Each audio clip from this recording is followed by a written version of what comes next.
অভিভাবকহীন ডালখোলা পৌরসভার পৌরবাসীদের বেহাল পরিষেবার প্রতিবাদে স্থানীয় বাম নেতৃত্বদের সোচ্চার হওয়ার ঘটনায় শোরগোল পড়ে গিয়েছে।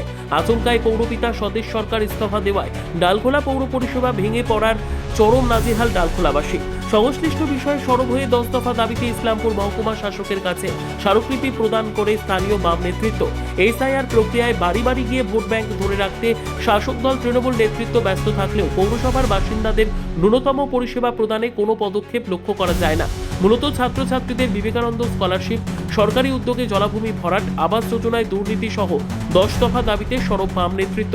এদিনের স্মারকলিপি প্রদান কর্মসূচিতে সিপিআইএম উত্তর দিনাজপুর জেলার সম্পাদক মণ্ডলীর সদস্য সুরজিৎ কর্মকার, ডালখোলা এরিয়া কমিটির সম্পাদক রাম বিশ্বাস, সুজিত দে সরকার, নির্মাণ কর্মী ইউনিয়নের জেলা সভাপতি রঘুপতি মুখার্জি, জেলা সম্পাদক মণ্ডলীর সদস্য বিকাশ দাস, সিপিআইএম ইসলামপুর 1 নম্বর এরিয়া কমিটির সম্পাদক আব্দুল করিম ও 2 নম্বর এরিয়া কমিটির সম্পাদক বাজিল আক্তার সহ অন্যান্যরাও উপস্থিত ছিলেন।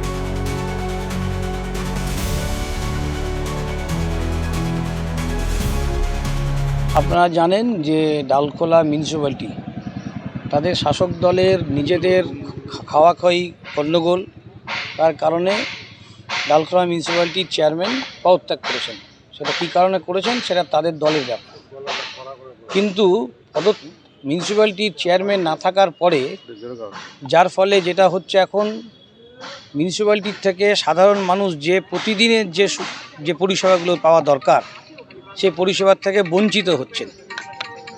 ফলে আমরা মনে করি যে জনপ্রতিনিধি যারা নির্বাচিত ছিলেন, একজন পদত্যাগ করলে তাহলে বাকি কাউকে চেয়ারম্যান করতে হবে। সরকারের পক্ষ থেকে এটা আসছে টাকা নিয়ে, প্রথম কিস্তির টাকা যেটা বেনিফিশিয়ারিকে টাকা জমা দিতে সেটা জমা দিয়েছে, কিন্তু এখনও পর্যন্ত তাকে ঘর দেওয়া হচ্ছে না। এদিকে তার ইন্টারেস্ট বাড়ছে, এদিকে ভালো কাজ।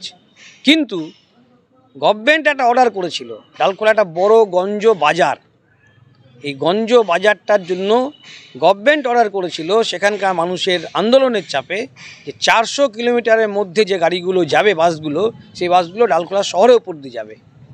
ভারত পশ্চিমবাংলার কোনো শহর না ডেভেলপমেন্ট ফি নামে মিসলেনিয়াস রিসিট দিচ্ছে, অর্থাৎ এই বেআইনি টাকা তোলা হচ্ছে। এটার বিরুদ্ধে আমরা জানিয়েছি, সেটা তাদের ব্যাপার।